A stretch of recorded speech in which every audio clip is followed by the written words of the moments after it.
Where did your marketing agency start? How did it scale? And yeah, let's go with that.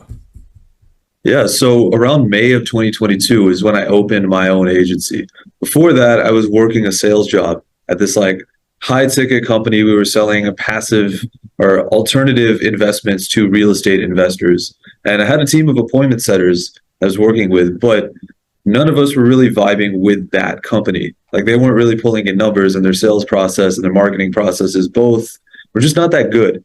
So we all felt like we could do something better. And I had the idea, hey, why don't we start our own company and we'll just focus our time building that instead of this. So we all left and ended up starting a marketing agency.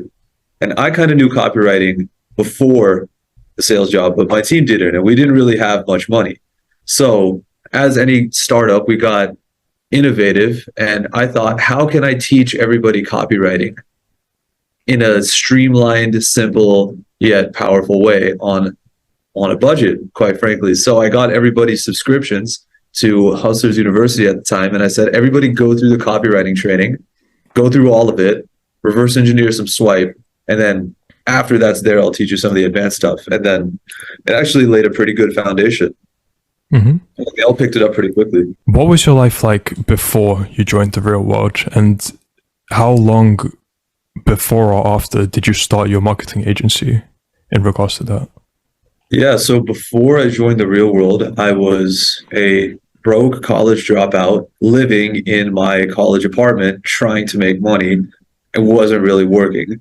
I got that sales job and I didn't like it. So I left and I came back to my apartment and decided to start an agency. And then so shortly after I started the agency, enrolled my copywriters in the real world HU. And pretty soon after that, I mean, we started in May. I joined the real world around June, started training my copywriters, and around July, they were actually starting to kind of pick it up.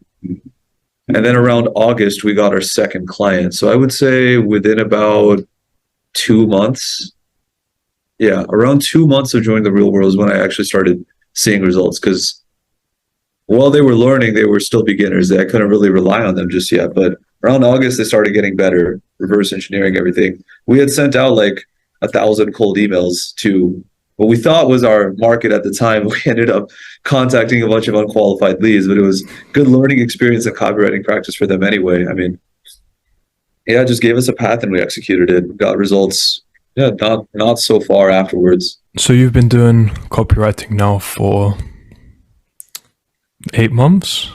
Yeah, going on 8 months. Something like that. So with your experience in copywriting, what level would you say the real world copywriting courses are at? Well, that depends on the scale you measure copywriting by, but I would say it's definitely beginner friendly, and it also takes you well to like the experienced intermediate level.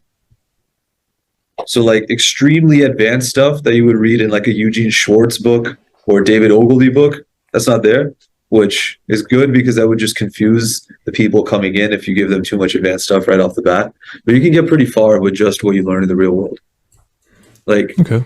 In order to learn the stuff that's taught in the real world, without the real world, you would need to buy different copywriting courses from all of these different copywriting gurus, which the cheapest one is probably like 2K. So you'd probably have to spend like 8 to 10K just to learn all the stuff that's in the real world from other guys. Did the community have any effect on you or on your employees? Yeah, I would say the community was helpful because I was posting in the community for feedback around the beginning, like me personally. And then as my copywriting team was going through it, it was a useful resource because we would just look at everyone else's submissions. Part of the real world is to analyze other people's copy. So when other people submit their copy for review, go through it as well, see what they did right, see what they did wrong. That was a very iron sharpens iron type of environment. So like while I was teaching them copywriting, they were practicing, they read other people's copy too, and then they compare and they're like, oh, this one's better, this one's worse, mine is better, mine is worse. Their mind starts thinking more accurately to like, what does good copy look like? Just through sheer volume because they got exposed to so much.